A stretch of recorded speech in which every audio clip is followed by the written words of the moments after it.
Welcome friends, मैं हूं नितेश मुंडा, master CBSE से। और आज जो हम टॉपिक देखने वाले हैं वो है टॉपिक डिफ्यूजन, जो स्टेट्स ऑफ मैटर के बाद में बहुत इंपॉर्टेंट टॉपिक है, जिससे बहुत सारे क्वेश्चंस हमारे एग्जामिनेशन में रिफ्लेक्ट होते हैं। तो देखते हैं।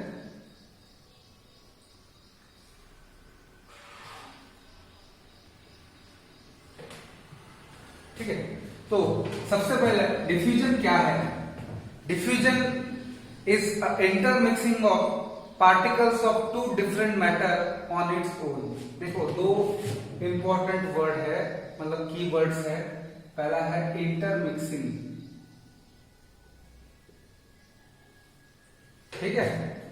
सेकंड कीवर्ड जो है particle of two different matter on its own। intermixing of particle of two different matter on its own, ये है डिफ्यूजन। तो डिफ्यूजन क्या हम हमारे आसपास में देखते हैं। यस, मैंने इसके काफी हमने एग्जाम्पल इसके पहले देखे हैं, बट अब हमको स्पेसिफिकली देखना है कि गैस में डिफ्यूजन कैसे होता है, लिक्विड में कैसा होता है और सॉलिड में कैसा होता है। तो सबसे पहले देख लेते हैं कि रेट ऑफ डिफ्यूजन किसके ऊपर डिपेंड करता है। तो देखिए, ध्यान दीजिएगा कि dependence of rate of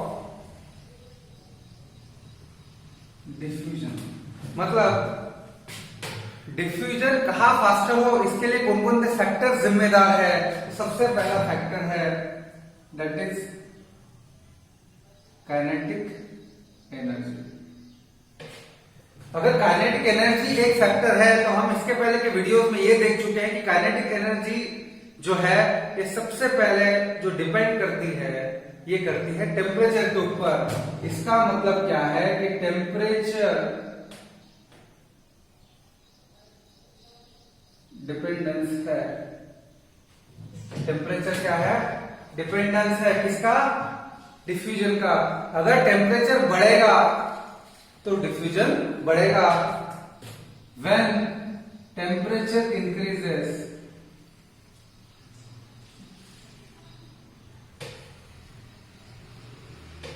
then diffusion increases, right. तो जैसे ही टेम्परेचर बढ़ेगा वैसे ही डिफ्यूजन बढ़ेगा। फिर सेकंड फैक्टर क्या है? स्पेस बिटवीन पार्टिकल, और इसको बोलते हैं इंटर मॉलिक्यूलर स्पेस। क्या बोलते हैं? Inter molecular space. और इंटर मॉलिक्यूलर स्पेस में होता क्या है?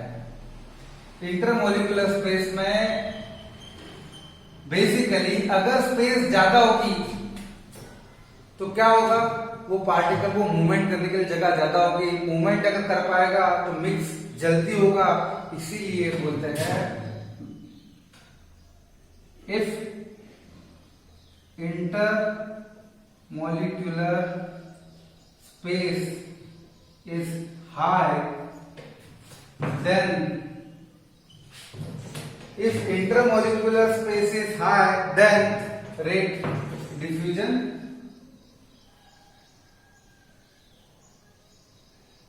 Become faster. मतलब जितना इंटरमॉलिक्यूलर स्पेस बढ़ेगा उतना डिफ्यूजन क्या होगा? बढ़ेगा। अब बेसिकली अगर देखें तो अब हमको देखना है कि फिर ये जो प्रॉपर्टी के बेसिस पे सबसे फास्टेस्ट डिफ्यूजन किसके पास रहेगा। यस, तो हम ये दो प्रॉपर्टी के बेसिस पे ये कंक्लूजन पे पहुंचेंगे कि स्पेस सबसे ज्यादा भी है गैस में, काइनेटिक एनर्जी भी सबसे ज्यादा है गैस में, जिसके वजह से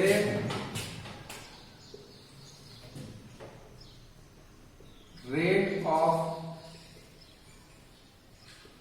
डिफ्यूजन सबसे ज्यादा क्या रहेगा, गैस, उससे कम कहा रहेगा लिक्विड, और उससे कम रहेगा सॉलिड। मतलब सबसे ज्यादा गैस में डिफ्यूजन होगा, बहुत फास्ट डिफ्यूजन होगा, लिक्विड में होगा डिफ्यूजन बट थोड़ा स्लो प्रोसेस है, और सॉलिड में एक तो होगा तो बहुत ज्यादा टाइम लगेगा। ये इतना ज्यादा टाइम है कि कभी कभी हम इसको देख भी नहीं पाते। तो फ्रेंड्स, चलो देखते हैं हमारे टॉपिक डिफ्यूजन इन गैसेस में क्या क्वेश्चंस कैसे आ सकते हैं और इसके क्या क्या एग्जांपल्स है। बट उसके पहले मैं आपको एक चीज बताना चाहूंगा कि जब भी आपको ऐसा कोई क्वेश्चन आए तो आपको जो आंसर लिखना है इसमें 3 स्टेप्स होने चाहिए। पहला स्टेप ये होना चाहिए कि कौन किस में डिफ्यूज हुआ है। क्या होना चाहिए, कौन किस में डिफ्यूज हुआ है, कि गैस गैस में डिफ्यूज हुई है, और वो गैस है तो वो कौन सी गैस है, राइट। तो ये हो गया हमारा पहला स्टेप। सेकेंड स्टेप हमको लिखना है क्या उसमें टेम्परेचर का कोई रोल है। मतलब पहले पॉइंट में हमको लिखना है डिफ्यूजन के बारे में, दूसरे पॉइंट में हमको लिखना है टेम्परेचर के बारे में, ठीक है, कि टेम्परेचर की वजह से डिफ्यूजन कैसा हुआ, और तीसरा पॉइंट हमारा फिर से वही आएगा जो क्वेश्चन था,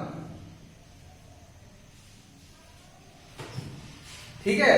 तो अब यही पैटर्न में हम देखेंगे कि हर एग्जांपल को हम कैसे ला सकते हैं, ठीक है।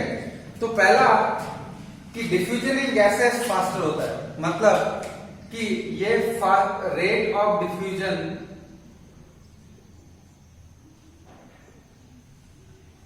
जो है फास्टेस्ट है। रेट ऑफ डिफ्यूजन क्या है, फास्टेस्ट है गैस में, ठीक है। अब तो इसका सबसे पहला एग्जांपल हम फूड से रिलेटेड रहते हैं। इसमें 2 टाइप के क्वेश्चन आते हैं, मतलब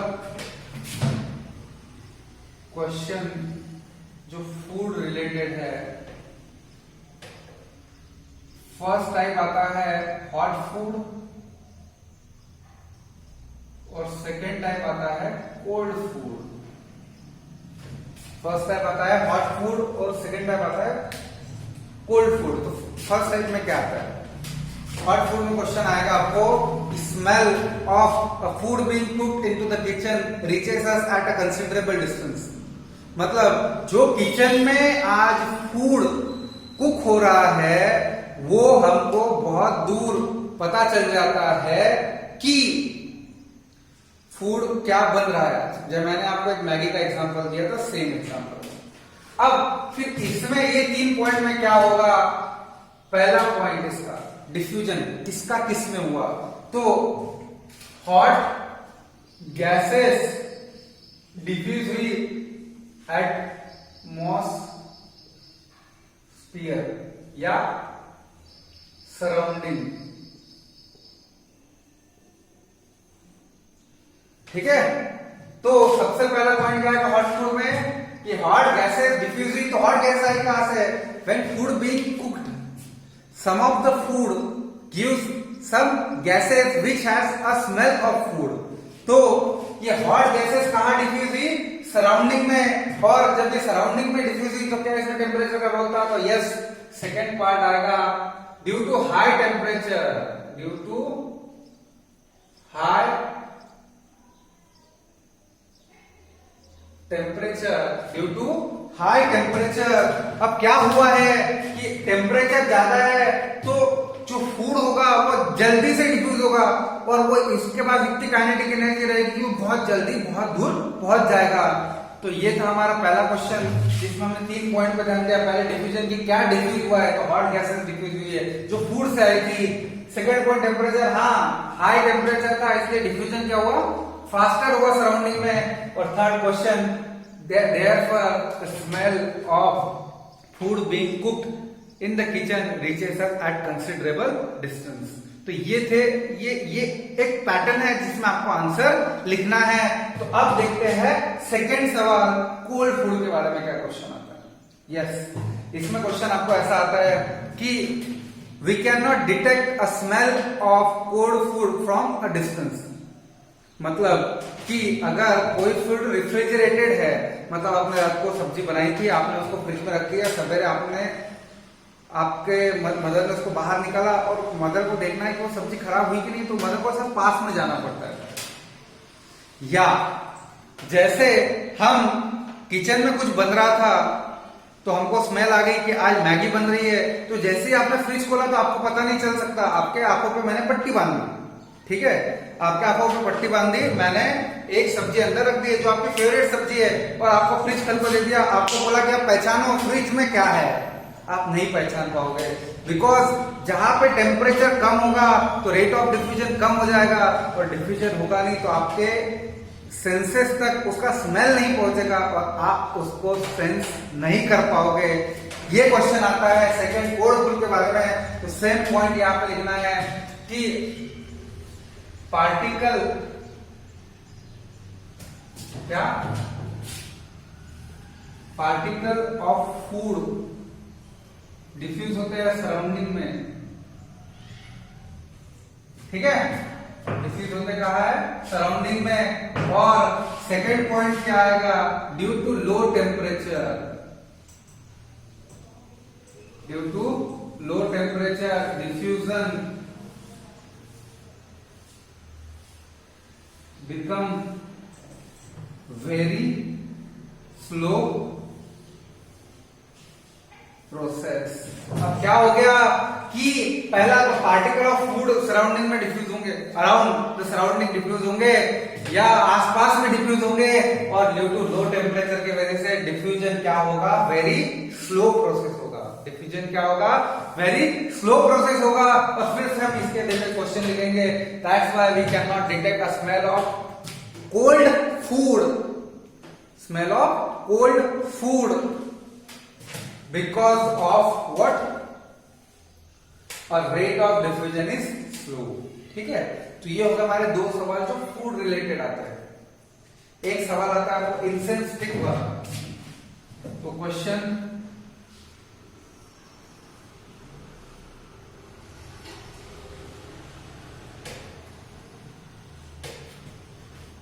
इंसेंस स्टिक वाला सवाल आता है हमको, या परफ्यूम, दोनों एक ही है, ठीक है। तो क्या होता है, when we light a incense stick we get a smell or fragrance of incense stick all around in the room, और सवाल आता है when we apply or when we use the perfume we get a fragrance of it around us। ये दोनों के सवाल जो है इसमें एक चीज सबसे पहला डिफ्यूजन क्या हो रहा है, गैस इन गैस, डिफ्यूजन क्या हो रहा है, गैस इन गैस। सिर्फ फर्क ये रहेगा कि यहाँ पे इंसेंस स्टिक का जो स्मोक है वो डिफ्यूज होगा और यहाँ पे परफ्यूम क्या बन जाएंगे, वेपर्स बन जाएंगे, वेपर्स क्या होंगे, डिफ्यूज होंगे। तो मैं क्या लिख रहा हूं, इंसेंस स्टिक के लिए क्या लिख रहा हूं कि स्मोक, और परफ्यूम के लिए क्या लिख रहा हूं, वेपर्स डिफ्यूज इन सराउंडिंग, मतलब अराउंड, ऑल अराउंड, ठीक है। अब हमको ये देखना है कि सेकंड टेम्परेचर का क्या रोल है। यस, अब टेम्परेचर का क्या रोल है, स्मोक के पास तो high, due to high temperature, because वो तो जल रहा है, due to high temperature it will diffuse faster. But perfume में टेम्परेचर का क्या रोल है, because due to the low boiling point, due to the low boiling point of perfume it get diffused readily, because ये vapour बहुत जल्दी form करेगा, vapour बहुत जल्दी फॉर्म करेगा, बिकॉज उसका बॉइलिंग पॉइंट तो बहुत पहले ही हो चुका है। आप अपने बॉडी पे जब लगाते हो तो आपके बॉडी का जो टेम्परेचर है वो 37 डिग्री सेल्सियस है और ये तो डिफ्यूज 20 या 10 पे हो जाता है। इसीलिए ये क्या करेगा, ड्यू टू हाई टेम्परेचर, जो इसके हिसाब से हाई है वो डिफ्यूज फास्टर होगा। तो सेम पॉइंट फिर से यहाँ पे आएगा टेम्परेचर के related, due to high temperature the diffusion become faster. And third point again question कि that's why we get a fragrance of perfume or incense stick in our surrounding area, right. ये सब हुआ है due to diffusion. Due to diffusion मतलब question में जब लिखेंगे तो डिफ्यूजन का एक नाम हम लिख देंगे, ठीक है। तो सेकेंड, अब इसमें और क्या आता है, हमारे घर के आसपास में भाई क्या यूज होता है, तो हाँ एक और चीज यूज होता है, detection of leakage of cooking gas. तो क्वेश्चन क्या आता है, डिटेक्शन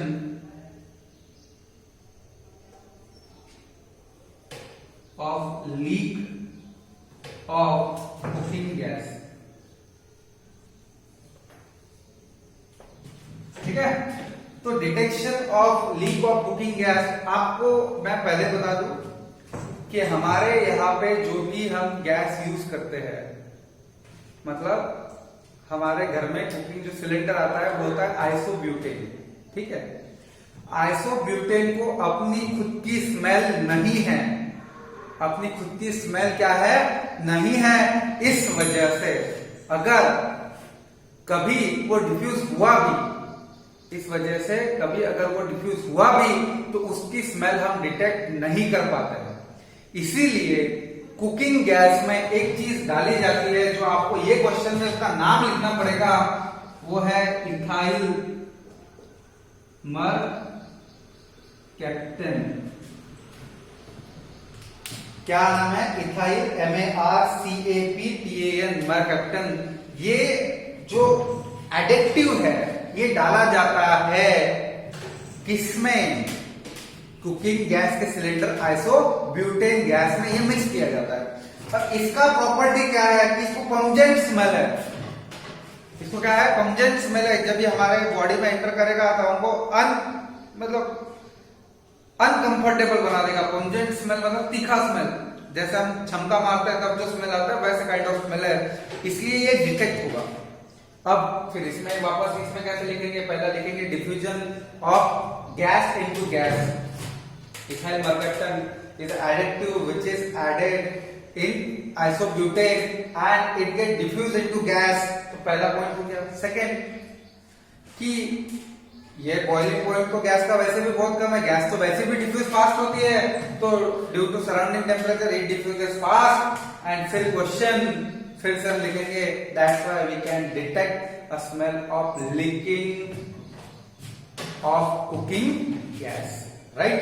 तो दीज आर द 3 क्वेश्चंस जो आपको आते हैं on the basis of diffusion in gases. तो मैं पहले एक बार फिर से बता दूं कि पहला क्वेश्चन रहेगा फूड से रिलेटेड, जिसमें 2 आ सकते हैं, हॉट फूड एक कोल्ड फूड।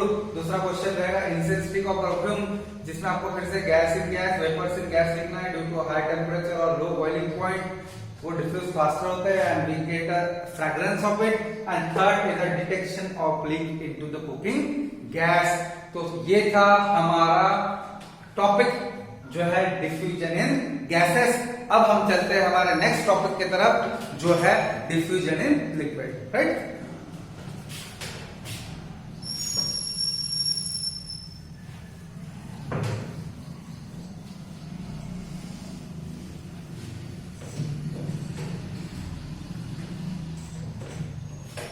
तो diffusion in liquid is much slower process as compared to gas। मतलब डिफ्यूजन इन लिक्विड ये क्या है, बहुत स्लो प्रोसेस है जब आप गैस से कंपेयर करते हो। फिर से इसके 2 ही मायने हैं कि काइनेटिक एनर्जी ऑफ पार्टिकल जो लिक्विड में रहेगी वो कम रहेगी and the space between the particle जो लिक्विड में रहेगी कम रहेगी, इसलिए ऐसा हो रहा है। तो हम ये मान के चलते हैं कि गैस सबसे फास्टर जो डिफ्यूज होता है, लिक्विड उसके बाद में होता है। तो लिक्विड के क्या हमारे पास एग्जाम्पल है, तो यस हमारे पास एग्जाम्पल है लिक्विड के। और ये हम इसके पहले देख भी चुके हैं कि जैसे ही हमने एक इंक का ड्रॉप डाला पानी में वो डिफ्यूज हो जाता है चारों तरफ, ठीक है। तो फिर से जब भी इसका कोई क्वेश्चन आएगा, फिर से हम 3 पार्ट में आंसर लिखेंगे कि पहला डिफ्यूजन कौन किसमें डिफ्यूज हुआ है, सेकंड उसमें टेम्परेचर का रोल, और थर्ड इसमें क्वेश्चन के बारे में लिखेंगे कि इट इज ये ड्यू टू हुआ है प्रोसेस ऑफ डिफ्यूजन की वजह से। तो देखते हैं एग्जैक्टली हम क्या करते हैं, क्या करेंगे और कैसे क्वेश्चन आएंगे। तो इसमें सबसे पहला जो सवाल हमको आता है वो है पोटेशियम परमैंगनेट क्रिस्टल का डिसॉल्व इन वाटर। तो देखते हैं क्वेश्चन, पोटेशियम परमैंगनेट, ठीक है। अब इसमें फिर से दो आता है, हॉट वाटर और कोल्ड वाटर। तो फिर इसमें दो कैसे आया क्वेश्चन, तो ये समझ लेते हैं कि इसमें क्वेश्चन आता है कि potassium permanganate is diffuse faster in hot water but slower in cold water. मतलब इसमें 2 पार्ट गिरा दिए जाते हैं। तो सबसे पहले हमको लिखना पड़ेगा in potassium permanganate crystal solid get diffuse into the liquid. Second ये लिखना पड़ेगा कि due to the high temperature as we know the at higher temperature the rate of diffusion is faster. ये हो गया हमारा second point. And third point इसीलिए आएगा, इसीलिए क्या आएगा कि in hot water the diffusion is faster of potassium permanganate but in cold water as compared to hot water the diffusion is much slower। तो ये हो गया हमारा सवाल पहला कि पोटेशियम परमैंगनेट क्रिस्टल के बारे में। सेकंड सवाल जो आता है वो एक्वेटिक लाइफ के बारे में।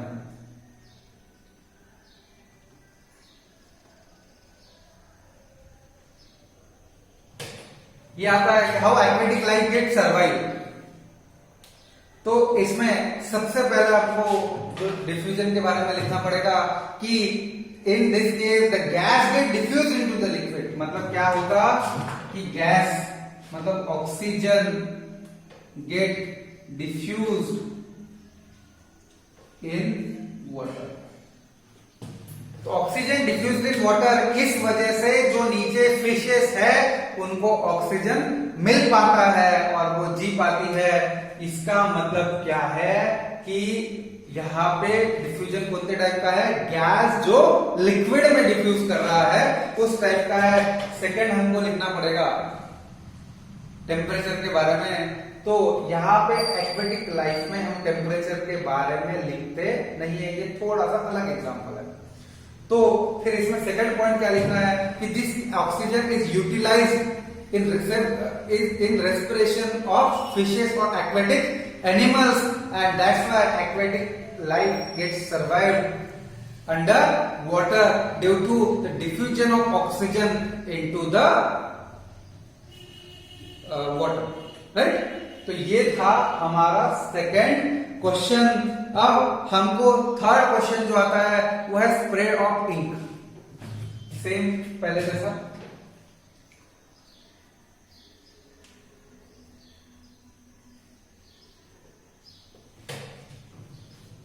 फिर से हम लिखेंगे कि लिक्विड के डिफ्यूज इनटू द लिक्विड। अब देखो एक एग्जांपल लिया हमने सॉलिड इनटू लिक्विड का, एक एग्जांपल लिया हमने गैस इनटू लिक्विड का, और अब हम एग्जांपल ले रहे हैं लिक्विड इनटू लिक्विड का। तो diffusion of liquid into liquid, तो पहला पॉइंट क्या आएगा,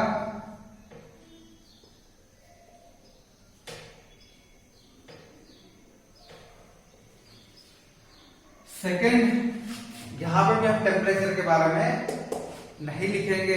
अगर आया क्वेश्चन कि ink get faster diffuse faster in hot water lower in cold water तब लिखेंगे, नहीं तो अब लिखेंगे and this is happen due to the kinetic energy of particle. मतलब यहां पे लिखेंगे काइनेटिक एनर्जी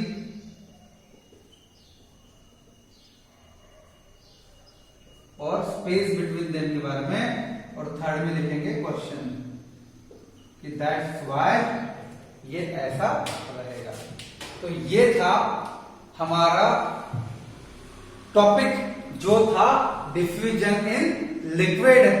अब ये टॉपिक के बाद हम देखेंगे डिफ्यूजन इन सॉलिड्स, ठीक है। तो ध्यान दीजिए।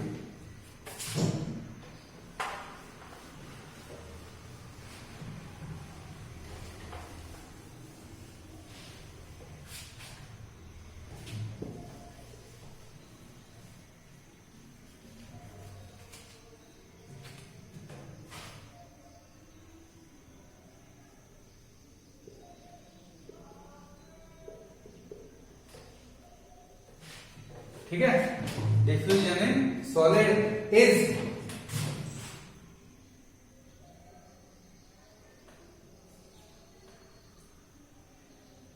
Very slow process, even it can take years. मतलब समझ लेते हैं क्या है कि सॉलिड का डिफ्यूजन इतना स्लो है कि उसको सालों लग जाते हैं। अब सालों लगने का मतलब क्या है कि इसका क्या, हमारे पास एग्जांपल है। यस, अगर आप एक मेटल का ब्लॉक लो और दूसरे मेटल को जोड़ दो, आपको 5 साल उसको जोड़ के रखना पड़ेगा, तब जाके कुछ पार्टिकल इधर के इधर होंगे, कुछ पार्टिकल इधर के इधर होंगे, बट होगा डिफ्यूजन। क्या होगा, बट सेम चीज मैं आपको फिर से बता रहा हूं कि टेक्स टाइम। फिर इसका कोई एग्जांपल है क्या जो कम टाइम में हो सके? यस, एक एग्जांपल है, when we write with a chalk on the black board. मतलब इसका एग्जांपल क्या है, क्वेश्चन क्या आता है, chalk writing on black board. When we write it with the chalk and on the blackboard and we do not erase it for a long time, मतलब for 2-3 days, the particle of chalk get diffused into the blackboard. इसलिए जब आप उसको पोंछोगे, when we try to erase it after some days, it is difficult to erase. It will be difficult to erase because क्या हो गया है कि chalk particles get diffused into the backboard. मतलब ये डिफ्यूजन क्या है, सॉलिड इंटू सॉलिड का, सॉलिड इंटू सॉलिड का ये डिफ्यूजन है। और चॉक के जो पार्टिकल है वो कहां डिफ्यूज हो रहे हैं, ब्लैक बोर्ड पे डिफ्यूज हो रहे हैं। And that's why due to this diffusion the erasing of the word written by the chalk और the matter written by the chalk is difficult to erase after some days. तो ये था हमारा topic, that is diffusion. अब यहाँ पे आज हम ये वीडियो को रोकेंगे, अगले वीडियो में मैं आपके लिए लेके आऊंगा बहुत important topic, the temperature dependence, the temperature dependence of inter changing of states of matter. मतलब कि क्या टेम्परेचर पे कैसे डिपेंड करता है कि स्टेट्स ऑफ मैटर कैसे चेंज होगी। और इसमें हम एक टॉपिक देखेंगे जो रहेगा लैटेंट हीट, जो स्टेट चेंज करने में काम आता है। और इसके ऊपर हम और एक टॉपिक देखेंगे जो रहेगा टेम्परेचर स्केल, जो क्या रहेगा, टेम्परेचर स्केल। 2 स्केल हम पढ़ेंगे, केल्विन और डिग्री सेल्सियस, मतलब एक जनरल और एक साइंटिफिक स्केल। तो thank you very much for watching this video. और अगर आपको ये अच्छा लगा हो तो प्लीज लाइक, सब्सक्राइब और हमको लोगों तक पहुंचे। Thank you very much. मैं हूं नितेश मुन्हा, मास्टर सीबीएसई से। Thank you. फिर से एक बात मैं बता दूं कि इस वीडियो के एंड में फिर से स्लाइड चलने वाली है जो आपको पॉज करके लिख लेना।